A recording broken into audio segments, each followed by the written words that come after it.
Okay, we're going to talk about another signpost, Words of the Wiser. Please make sure you have your copy of the excerpt from Speak and your reader's notebook so you can review the notes we took from the last lesson. As a review, Words of the Wiser is a signpost or a clue the author leaves us so we can learn more about the character and more about the themes of a book. And when you're reading and a character takes the main character's side and gives some serious advice, we as readers want to stop and ask this question. What's the life lesson being given to the main character, and how might this lesson affect the main character, affect the character's thoughts and actions? And whatever the lesson is, you've probably found a theme in the book. So today we're going to look at how this works in Speak, which is a young adult novel by Laurie Halse Anderson.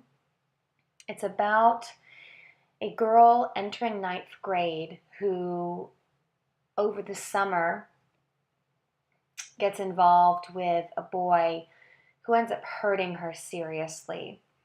And when he hurts her, they are at a party with lots of people, and she's so hurt that she decides to call the police because she needs help.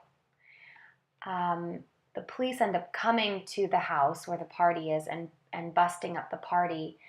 And when people find out that Melinda has made this phone call, they're very angry and they ostracize her.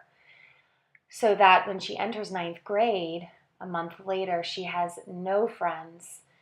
And in fact, not only does she have no friends, but she has a lot of enemies. And so she begins what is typically already a difficult, sometimes awkward ninth grade year without a single friend and a lot of enemies. And so this book looks at her journey through the ninth grade. And one of the people she meets along the way is her art teacher, and he's the only person that she likes in the entire school.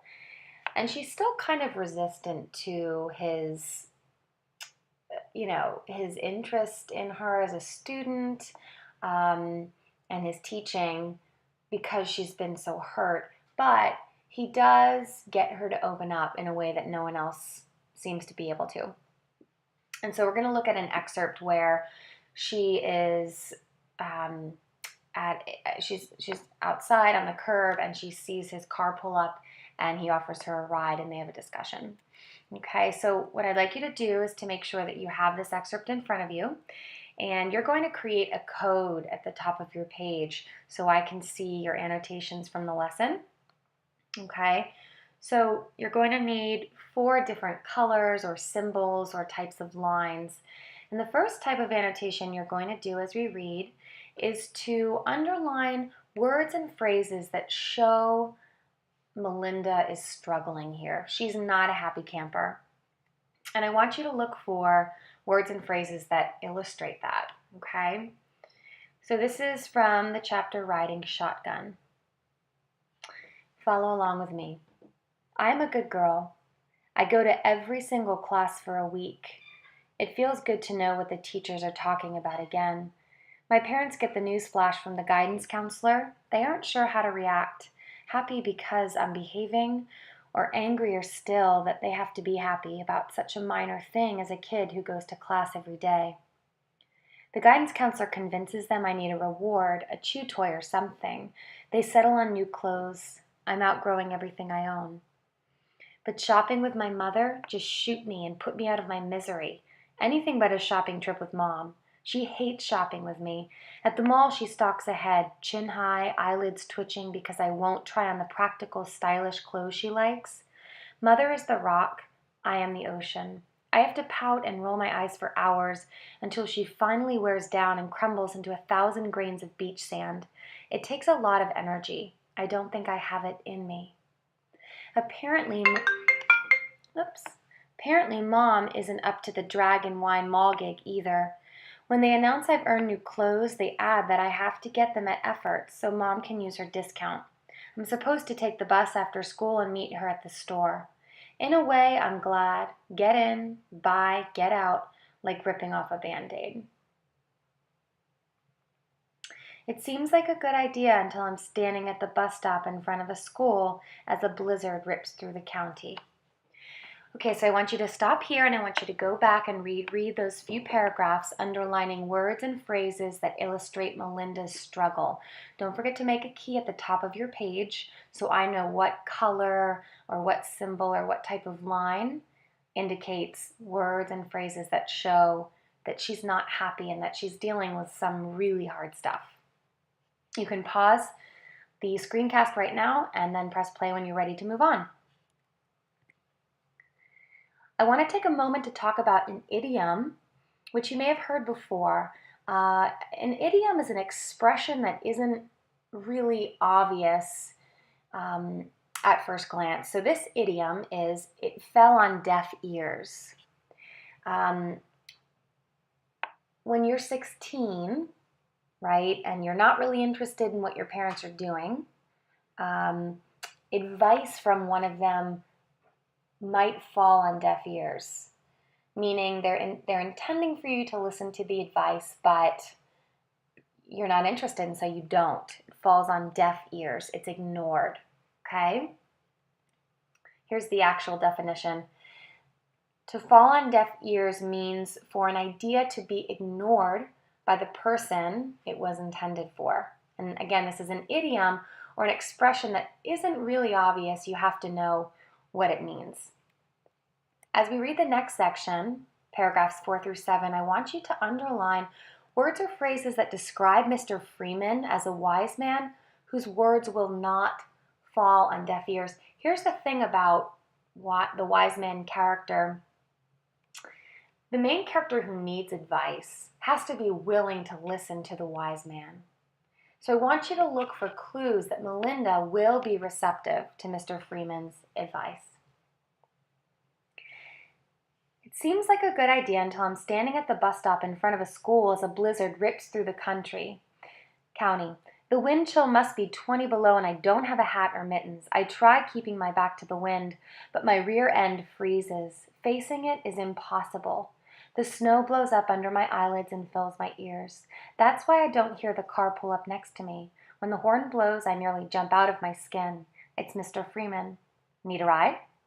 Mr. Freeman's car shocks me. It is a blue Volvo, a safe Swedish box. I had him figured for an old VW bus. It is clean. I had visions of art supplies, posters, and rotting fruit everywhere. When I get in, classical music plays quietly, while wonders never cease. He says dropping me off in the city is only a little out of his way. He'd love to meet my mother. My eyes widen in fear. Maybe not, he says. I brush the melting snow from my head and hold my hands in front of the heating vent. He turns the fan up full blast. As I thaw, I count the mileage markers on the side of the road, keeping an eye out for interesting roadkill. We get a lot of dead deer in the suburbs. Sometimes poor people take the venison for their winter's meat, but most of the time the carcasses rot until their skin hangs like ribbons over their bones. We head west to the big city. You did a good job with that cubist sketch, he says. I don't know what to say. We pass a dead dog. It doesn't have a collar. I'm seeing a lot of growth in your work. You are learning more than you know. Okay, we're going to stop right there, and I want you to pause the video so you can reread those paragraphs and underline words and phrases that describe Mr. Freeman as a wise man whose advice will not fall on deaf ears. You're thinking about whether or not Melinda will listen to him, and you're looking for evidence that she will. When you're ready, press play to move on to the last section.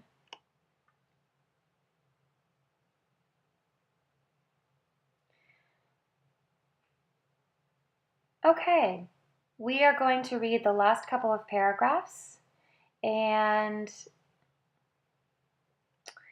I'm going to tell you to underline Mr. Freeman's advice that he gives her and words and actions that illustrate Melinda's reaction to his advice. The question you're thinking about is, how do you think his advice will impact her thoughts and actions?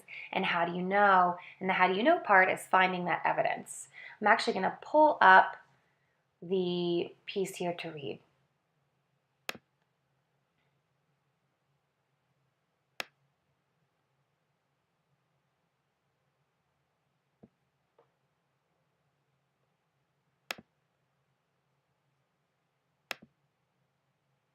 Oops.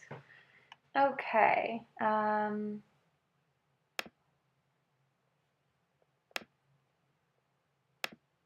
right. So here we are. And he says, "You're learning more than you know. Me. I don't know anything. My trees suck.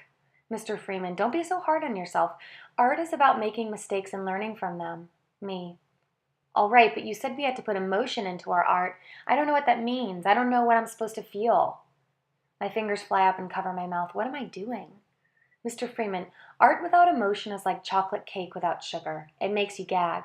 The next time you work on your trees, don't think about trees. Think about love or hate or joy or rage. Whatever makes you feel something, makes your palms sweat or your toes curl. Focus on that feeling. When people don't express themselves, they die one piece at a time.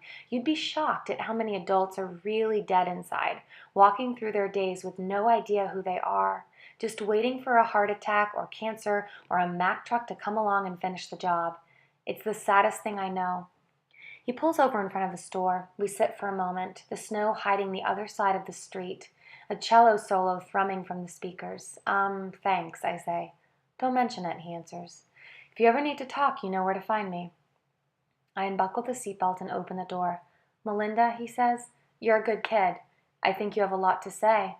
I'd like to hear it. I close the door. Okay, so